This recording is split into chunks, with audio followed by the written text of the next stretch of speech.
Hello friends, welcome to my channel. இன்றைக்கி நம்ம பார்க்க போகிறது ஒரு சூப்பரான ஃப்ரூட் மில்க் ஷேக் எப்படி செய்கிறேங்கன்னு பார்க்க போகிறோங்க. வாங்க வீடியோக்குள்ளே போகலாம். அதில் பார்த்திங்கன்னா முந்திரி, பாதாம் நான் எடுத்து வச்சுருக்கேன், ஒரு பனானா எடுத்து வச்சுருக்கேன், கொஞ்சம் திராட்சை, ஒரு ஆப்பிள் எடுத்து வச்சுருக்கேன். பனானா பார்த்திங்கன்னா தேன் வாழைப்பழம் வந்து நான் எடுத்து வச்சுருக்கேன், நல்லா ஸ்வீட்டாக இருக்கும் அந்த பழம், அதுக்காக. அப்புறம் ஒரு டம்ளர் பால், அப்புறம் கொஞ்சம் சர்க்கரை, அவ்வளோதாங்க நமக்கு தேவையானது. ஒரு பழம் நம்ம எந்த ஃப்ரூட்டாக இருந்தாலும் ஒரு ஃப்ரூட் ஆட் பண்ணி நம்ம செஞ்சோம்னா டேஸ்ட் வராது. ஒரு 3 வகையான ஃப்ரூட்ஸ் 4 வகையான ஃப்ரூட்ஸ் நம்ம ஆட் பண்ணி செய்யும்போது நல்ல டேஸ்டியாக இருக்கும்.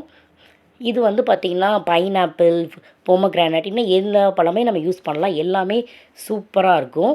ட்ரை பண்ணி பாருங்கள். குழந்தைங்க வந்து ஸ்கூல்லேருந்து வரக்கு முன்னாடியே நம்ம இந்த மாதிரி ப்ரிப்பேர் பண்ணி எடுத்து வச்சு கொடுத்தோன்னா சூப்பராக விரும்பி சாப்பிடுவாங்க. ரொம்ப ஹெல்த்தியும் கூட. நம்ம ட்ரை ஃப்ரூட்ஸ் எல்லாம் ஆட் பண்ணுறதுனால ரொம்ப ஒரு ஹெல்த்தி ட்ரிங்க்காகவும் இது இருக்கும்.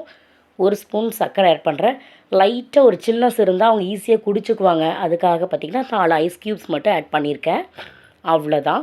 மிக்ஸி ஜாரில் போட்டு எடுத்தோம்னா சூப்பரான மில்க் ஷேக் ரெடி ஆயிடுச்சு.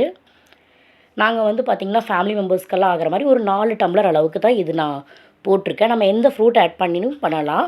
இதில் பார்த்திங்கன்னா ஒரு க்யூப் அளவுக்கு பார்த்திங்கன்னா வெனிலா ஐஸ்கிரீம் ஆட் பண்ணிங்கன்னா இன்னும் சூப்பராக இருக்கும். வேறு லெவலாக இருக்கும். செம்மையாக இருக்கும். ட்ரை பண்ணி பாருங்கள். பாப்பா ஸ்கூல்லேருந்து வரக்கு முன்னாடியே நம்ம இப்போ ப்ரிப்பேர் பண்ணி வச்சுருந்தேன். வந்தோடனே சூப்பராக மேடம் குடிச்சிட்டாங்க. நீங்களும் ட்ரை பண்ணி பாருங்கள். இந்த சம்மருக்கு சூப்பராக இருக்கும். ஓகே ஃப்ரெண்ட்ஸ், டாட்டா, பாய் பாய்.